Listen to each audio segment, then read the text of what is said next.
Hello dear students, today I will discuss about part 2 2012। आज हम discuss करने वाले हैं 2012 का यूजीसी नेट का पेपर। तो ये सब वीडियो आपको यूट्यूब पर कहीं पर भी मिलेगा नहीं, तो आपको ध्यान लगाकर देखना पड़ेगा। तो देखिए, पहला हम डिस्कस कर चुके हैं ये पहला पेज। हम आज दूसरा पेज को डिस्कस करने वाले हैं। मैं पूरा फुल क्वेश्चन कवर करने की कोशिश करूँगा, तो आप लोग वीडियो को फास्ट से लेकर अंत तक देखिए। तो देखिए, पहला 15 नंबर जो क्वेश्चन है, which of the following pairs is not correct. तो कौन सा करेक्ट नहीं है, करेक्ट कौन सा नहीं है? तो इसका ऑप्शन होगा स्विट्ज़रलैंड नहीं। हमारा इसका ऑप्शन होगा ये जो ऑस्ट्रेलिया का जो है यूनिटरी फॉर्म ऑफ गवर्नमेंट, यहाँ पर यूनिटरी फॉर्म ऑफ गवर्नमेंट नहीं है। ठीक है,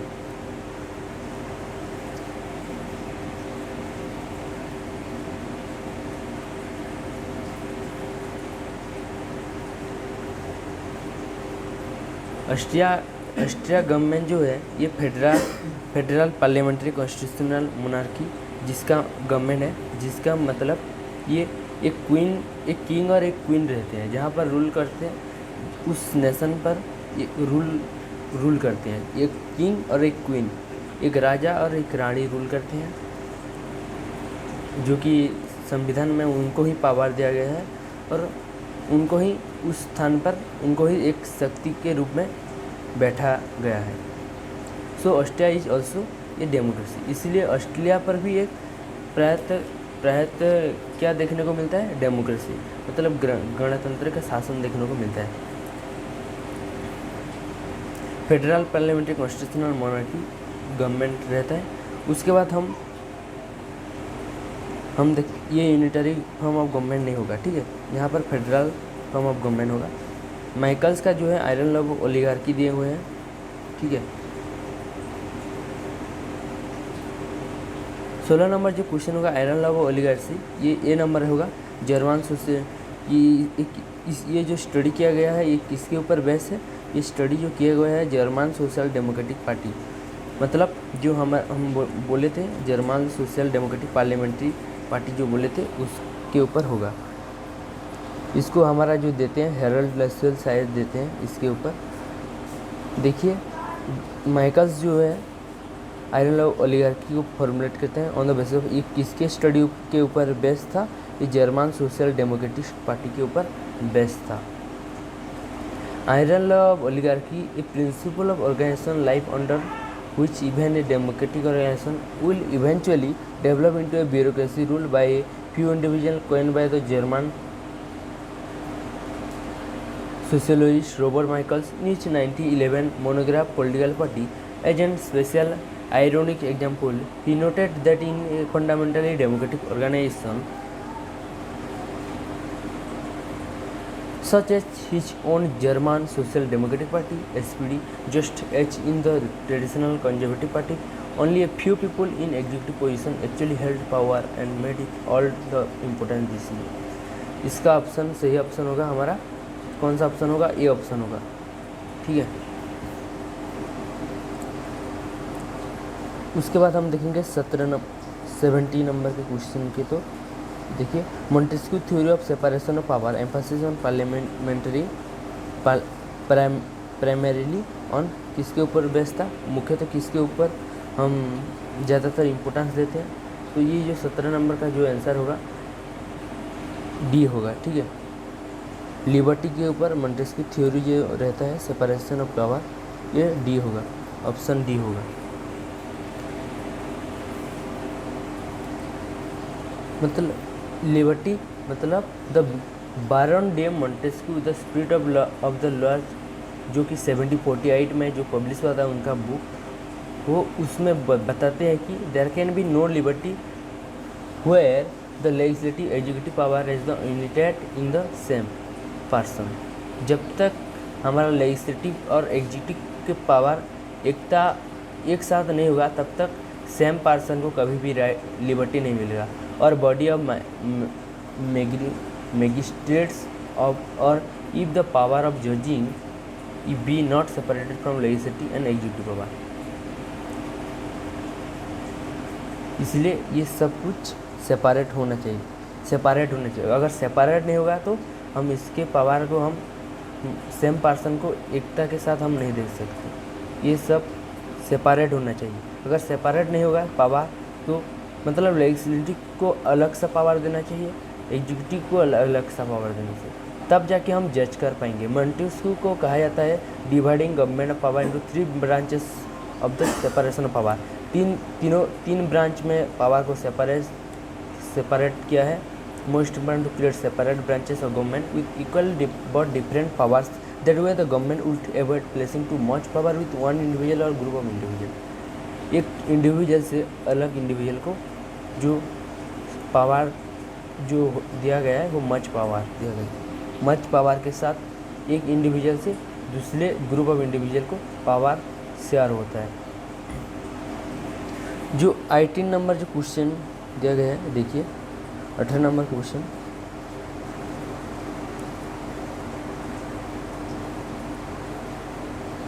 देखिए यहाँ पर जो इसका ऑप्शन सही ऑप्शन होगा हमारा, देखिए डी ऑप्शन होगा, ए और आर। हाँ, ये एसेशन और रीजन का जो दिया है ये 18 नंबर क्वेश्चन। देखिए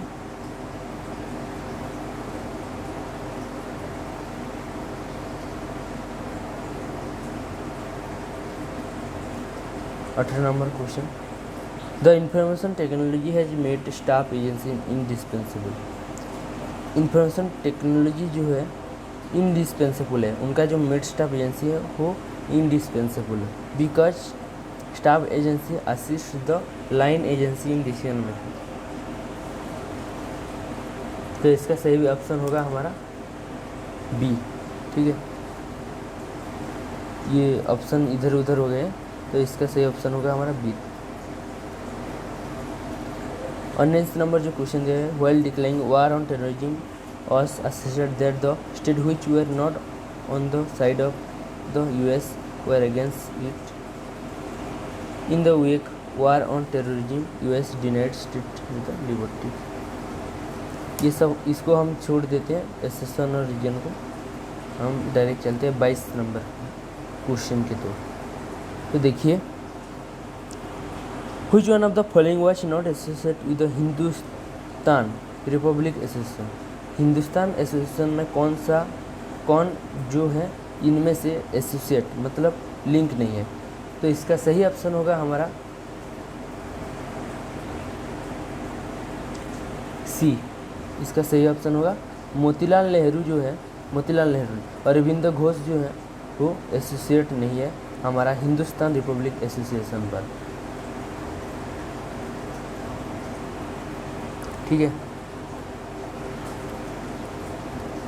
क्योंकि Hindustan republican association was a revolutionary organisation of India establish, ये 1924 में एस्टैब्लिश किया था village Bholachang in east Bengal of by Sachindra Nath Sanyal के द्वारा Narendra Mohan Sen and Pratul Ganguly as an offshoot of Anushilan Samiti के द्वारा ये जो हमारा हिंदुस्तान रिपब्लिक एसोसिएशन जो है एस्टेब्लिश किया गया था 1924 में।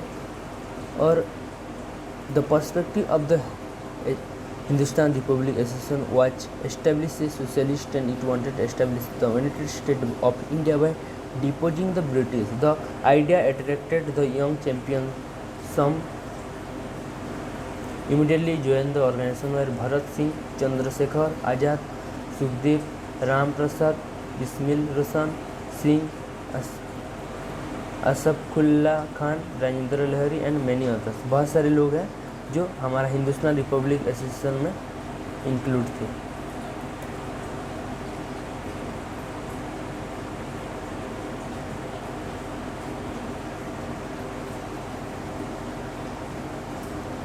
तेईस नंबर जो क्वेश्चन है, who gave the Indian National Congress the constitution and made it a mass and cadre party.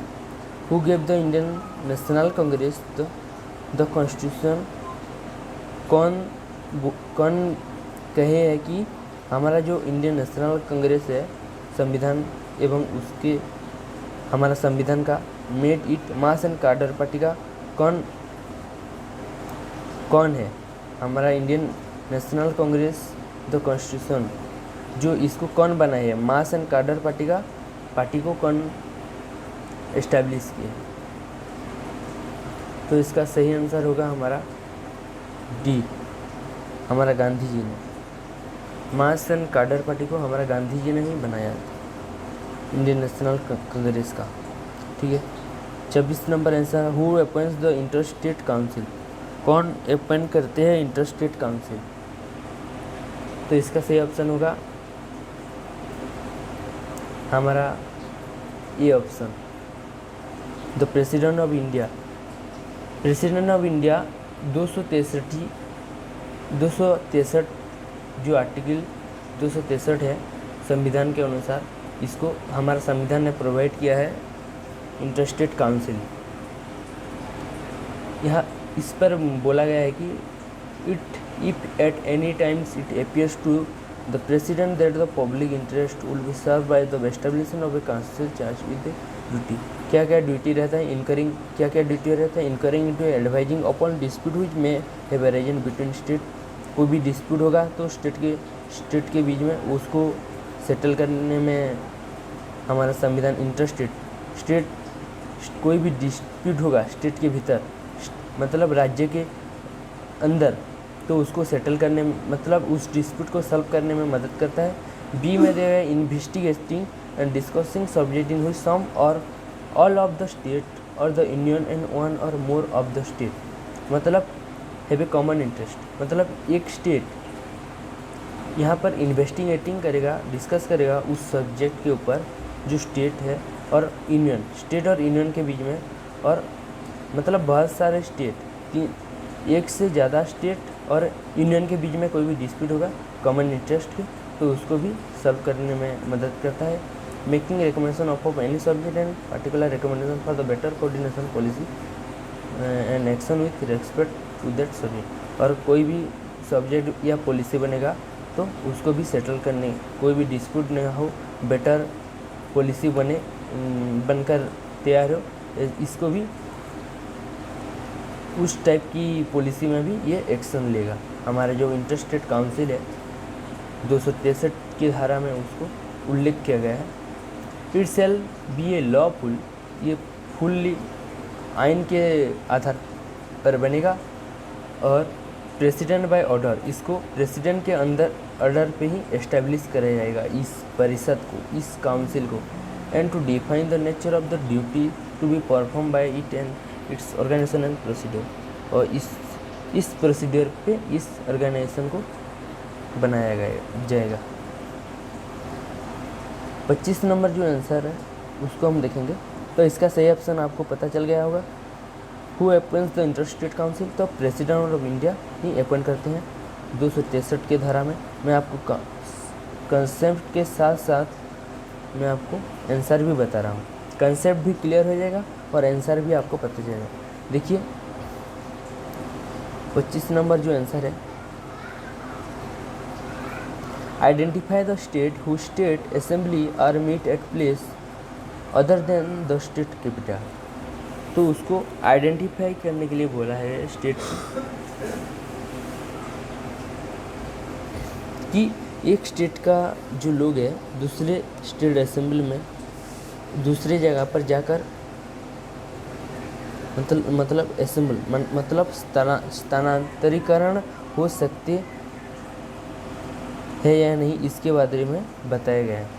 तो 25 नंबर जो आंसर होगा ये डी आंसर होगा, because the answer is the correct for the date examination on 2020 Jammu Kashmir and Maharashtra.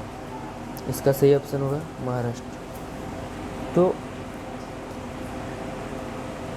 The present status is different as Jammu and Kashmir is union territory. अभी जो वर्तमान की स्थिति में है जम्मू एंड कश्मीर को एक यूनियन टेरिटरी के रूप में देखा गया है एंड महाराष्ट्र एक लेजिस्लेटिव असेंबली के रूप में सिचुएटेड है, निर्माण पॉइंट इन मुंबई।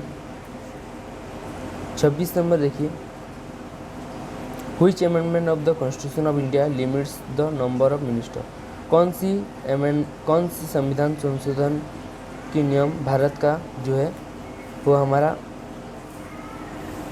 नंबर जो मिनिस्टर का नंबर ऑफ मिनिस्टर को मतलब कंट्रोल करके रखता है।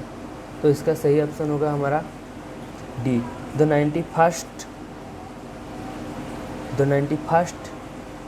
amendment to the constitution limiting the size of the council of minister, center and state no more than 15% of the number in the Lok Sabha or the state legislative। मतलब कोई भी state में देखिए 91 की जो संविधान संशोधन जो नियम है उस वो हमारा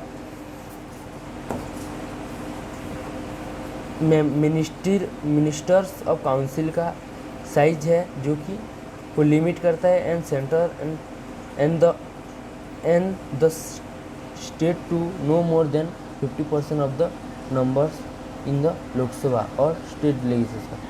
मतलब स्टेट का 50% तो रहना चाहिए लोकसभा और स्टेट लेजिस्लेचर में, मतलब 7% ले लीजिए आप, 7.5% और इधर 7.5%, ये तो जरूर रहना चाहिए, कोई छोटा स्टेट हो या बड़ा स्टेट हो। तो आपको आंसर तो पता चल गया होगा 91st amendment act. Which one of the following committee is not associated with Panchayati Raj India in India. तो कौन सा जो कमिटी है जो पंचायती राज भारत की पंचायती राज में की जो कमिटी में एसोसिएट नहीं है, इनमें से कौन सी कमिटी एसोसिएट नहीं है। तो इसका सही आंसर होगा हमारा देखिए दिनेश गोस्वामी कमेटी जो है ये एसोसिएट नहीं है, ठीक है, because Dinesh Goswami committee was constituted for recommending the electoral reform in India. The major recommendation were as follow: time limit for by-election, increase in deposits from independent check on advertisement or newspapers, and strengthening of the election commission. A series legislative measures should be set on eradicating both capture, rigging and intimidating the committee also. मतलब ये जो Dinesh Goswami committee है ये electoral reform in India पर associate है, जो कि हमारा बाई इलेक्शन को मेजर रिकमेंडेशन वर फॉलो है the time limit for by election, increase deposit for from independent and check on advertisement on new papers and strengthening of the election commission. A series of legislation measures should be set up eradicated both capturing, ragging and intimidating the committee also.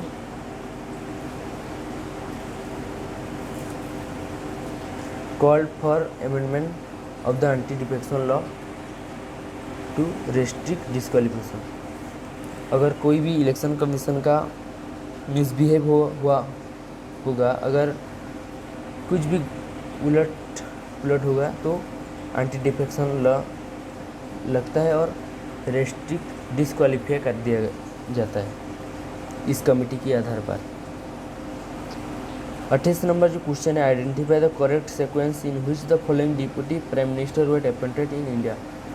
तो इसमें से correct sequence को हमको देखना है, ठीक है। Deputy prime minister were appointed in India,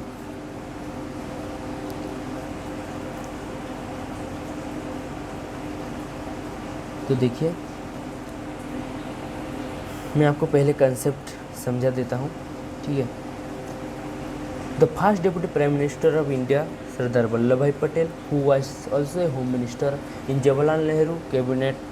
after him 1967 Morarji Desai became the deputy prime minister. The next in line was Charan Singh. 1979 Devi Lal became deputy prime minister. 1989 under national front of government. मतलब फर्स्ट हमारा होगा Vallabh bhai Patel, who also the home minister. Jawaharlal Nehru को उस time पहले कर दिया गया था। तो इसका सही आंसर होगा हमारा डी होगा। ठीक है, पहले सरदार Vallabh bhai Patel deputy prime minister of India रखा गया था उस टाइम। तो उसके बाद होगा हमारा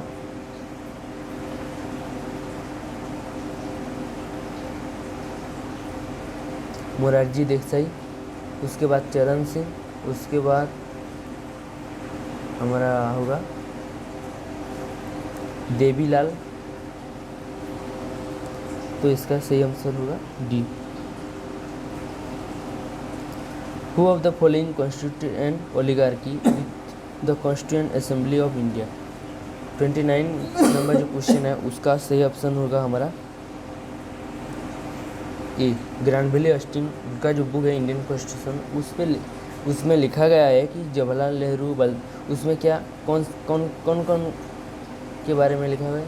हमारा जो जवाहरलाल नेहरू है, सरदार वल्लभ भाई पटेल के बारे में, राजेंद्र प्रसाद, अबुल कलाम आज़ाद के बारे में और 4 लीडर्स के बारे में लिखा गया है।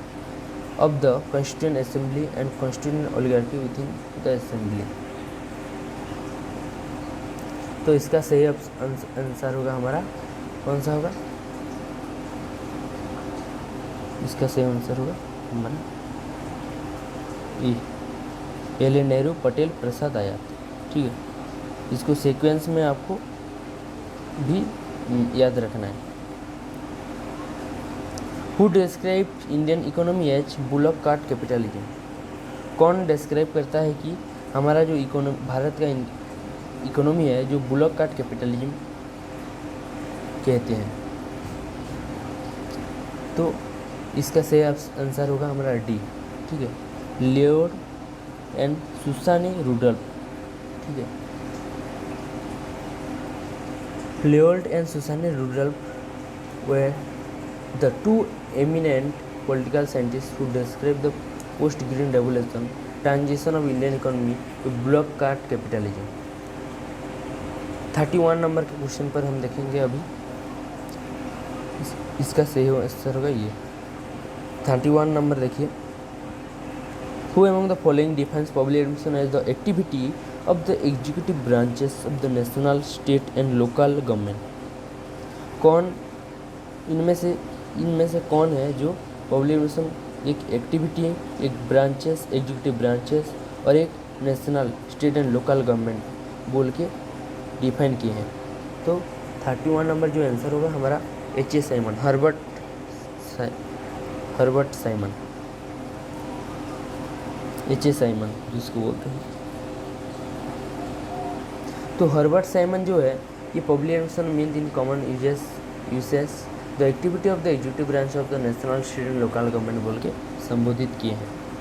उसके बाद होगा हमारा 32 public account committee has the following members, tick the correct answer. तो इसमें से कौन सा ऑप्शन होगा,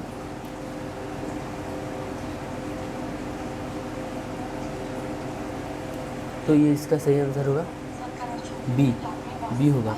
ठीक है, लोकसभा में कितना 15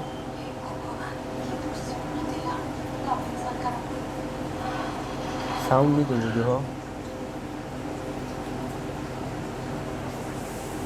लोकसभा में 15 सीट, राज्यसभा में 7, टोटल होगा 22।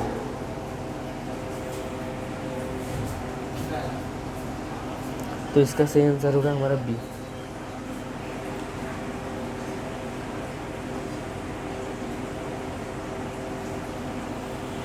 Span of control is also known as span of control, also known as span of control, also known as span of control, also known as military type of hormone. This concept is propagated by famous public administration F.W. Taylor in his idea of scientific management। तो इसमें तो दिया गया है, रुपये F.W. Taylor ने दिए हैं।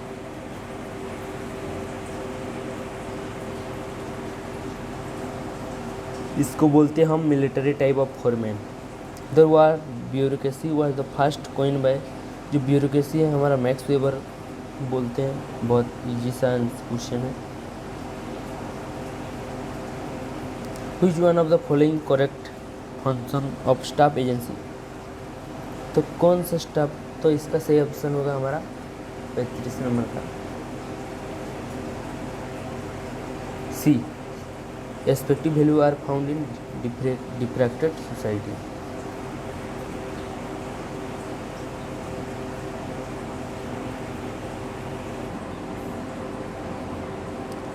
हेलो डियर स्टूडेंट्स, तो देखो अभी हम देखेंगे 35 नंबर जो क्वेश्चन है उसके ऊपर हम देखेंगे।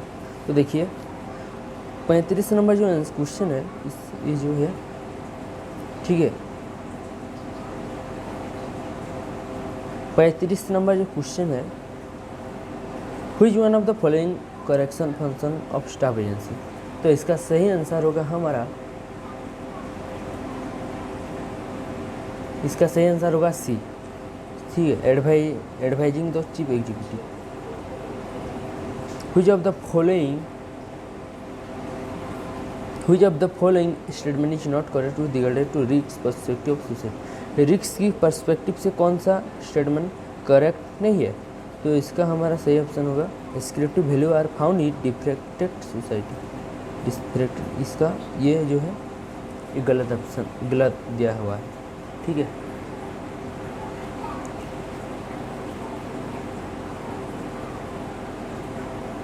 उसके बाद हम देखेंगे the informal channel of communication is also known as. तो इसका आंसर सही होगा हमारा बी, ठीक है।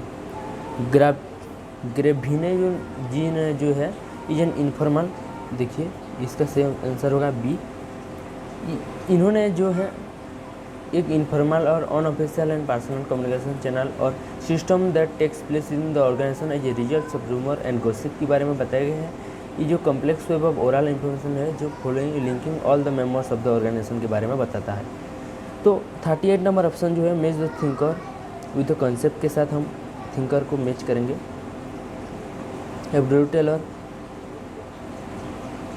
टेलर,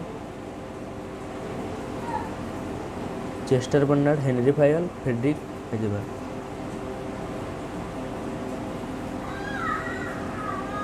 मेरे हिसाब से यहाँ पर होगा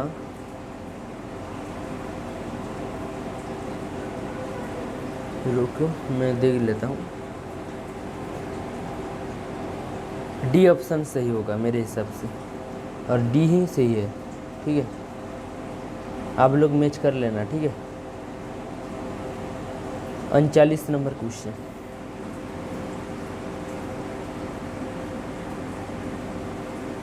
पचास ही MCQ है, ठीक है, हम सारे ही ख़त्म कर लेंगे।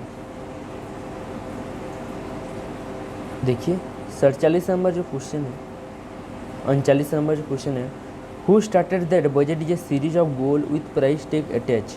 प्राइस के साथ जो उसका गोल है, गोल्स के साथ प्राइस टैग भी अटैच रहता है। बजट जो सीरीज ऑफ गोल है जो कि उसके साथ प्राइस टैक्स अटैच रहता है, ठीक है। तो इसका हु स्टेट दैट, कौन बोला है, इसको हम बोले हैं हमारा जो है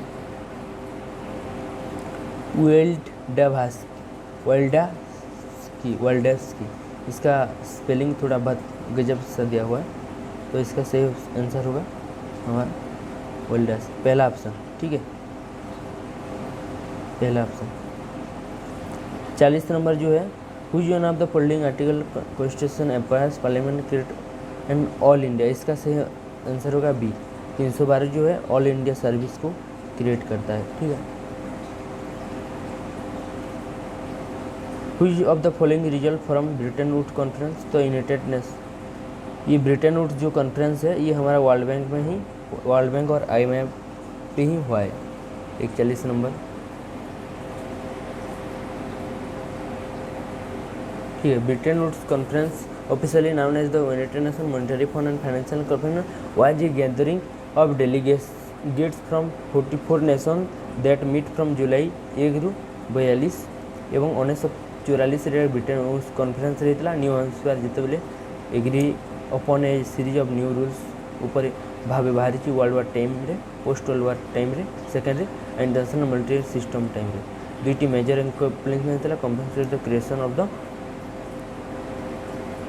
international monetary fund and international bank for reconstruction development जहाँ कुछ जोड़ी अभी IBRD आम जहाँ कहूँ से IBRD और IDA मिसिकी एवं वर्ल्ड बैंक है 42 नंबर आंसर हुए of the following is not basic principle of हंस जे मर्गेंथिम कौनटा बेसिक प्रिंसिपल है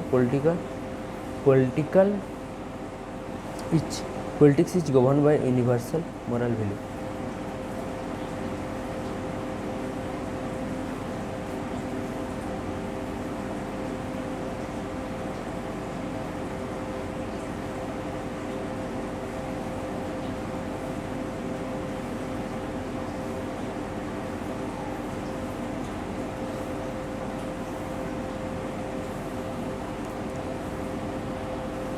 Marshall Plan was meant for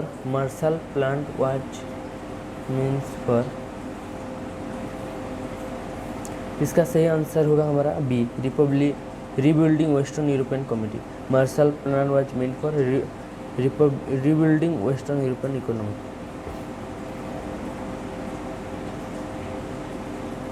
चौवालीस नंबर जो आंसर है Russia has been given permanent seat on the UN security council by virtue of its being. इसका सही answer होगा हमारा the USSR। इसका सही आंसर होगा बी। ठीक है, successor state to the former Soviet Union. The major argument of new religion by of Kenneth Waltz is that. तो इसका सही आंसर होगा हमारा 45 नंबर जो है 45 नंबर जो आंसर होगा। तो इसका सही आंसर होगा हमारा A structure are more important than actors. ठीक है, non reciprocity principle of India policy towards neighbouring country envisages. तो इसका सही आंसर होगा हमारा the Gujral doctrine is sought to be in India endless contestant. इसका सही आंसर होगा हमारा B efforts improving ties the neighbouring country without destructive. ठीक है, इसका सही आंसर होगा 46 नंबर जो है इसका सही आंसर है बी। ठीक है, 47 नंबर जो है what is the correct chronological order development listed below. तो इसका सही आंसर होगा हमारा, यहाँ पर आप लोग मैच कर लीजिए। देखिए मैं पहले आपको बता देता हूँ 47 नंबर जो है तो क्यूबन मिसाइल क्राइसिस जब क्यूबन मिसाइल क्राइसिस हुआ था तो 1962 में ये USSR एंड USA के बीच में हुआ था। इंडिया सोवियत फ्रेंडशिप ट्रीटी हुआ था हमारा 1971 पे। First nuclear explosion test was Pokhran 18 में 1974 पे हुआ था। Adoption of structural edition program in India can started 1991 after the introduction of new economic policy in 1991। USSR और ये जो हुआ था 1962। तो हमको पहले देखना है क्यूबन मिसाइल क्राइसिस पहले हुआ था। क्यूबन मिसाइल क्राइसिस फर्स्ट, इसको हम फर्स्ट देंगे। उसके बाद हम देंगे इंडिया सोवियत फ्रेंडशिप ट्रीटी हुआ था 1971 पे, इसको हम सेकेंड देंगे। इसके बाद हुआ था इंडिया न्यूक्लियर, ये हुआ था, हाँ ये हुआ था, इसको थर्ड हम देंगे। और ये 4 तो 2 3 1 4।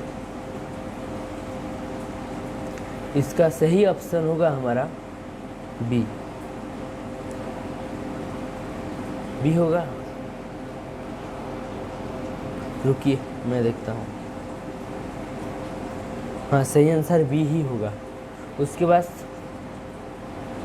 हम 48 क्वेश्चन जो है 48 नंबर ये होगा हमारा, इसका सही आंसर